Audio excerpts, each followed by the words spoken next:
Hi అండి, welcome to మధురం. ఎలా ఉన్నారు అందరూ?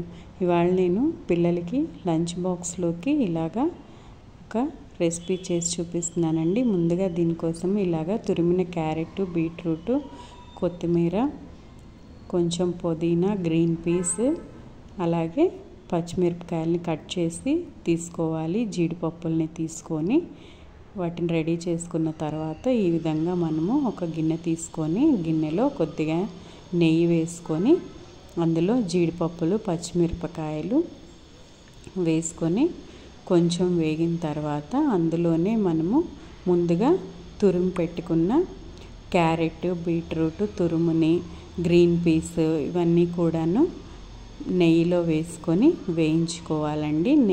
నెయ్యి లేకపోయినా ఆయిల్ కూడా వేసి మనము వేయించుకోవచ్చండి. నెయ్యి వేసుకుంటే కొంచెం ఫ్లేవర్ బాగుంటుంది, పిల్లలకి కూడా ఆరోగ్యానికి మంచిది కాబట్టి నెయ్యి తీసుకున్నాను నేను. అందులోనే కొత్తిమీర, పుదీనా కూడా వేసి అలాగే కొద్దిగా అల్లం వెల్లుల్లి పేస్ట్ కూడా వేసి రుచికి తగినంత ఉప్పు కూడా వేసుకొని బాగా ఈ విధంగా పచ్చివాసన పోయే వరకు కలుపుకొని ముందుగానే ఉడికించి పెట్టుకున్న రైస్ని ఇందులో వేసుకొని మొత్తము ఈ విధంగా బాగా కలిసేలాగా కలుపుకోవాలండి. ఈ విధంగా కలుపుకున్న తర్వాత ఇంకా పిల్లలకి లంచ్ బాక్స్లోకి మనము సర్వ్ చేసుకోవచ్చండి. చాలా టేస్టీగా ఉంటుంది, పిల్లలకి ఆరోగ్యానికి కూడా మంచిది, అన్ని వెజిటేబుల్స్ ఉంటాయి కాబట్టి. ఇంతేనండి. ఈ వీడియో కనుక మీకు నచ్చినట్లయితే లైక్ చేయండి, షేర్ చేయండి, సబ్స్క్రైబ్ చేసుకోండి.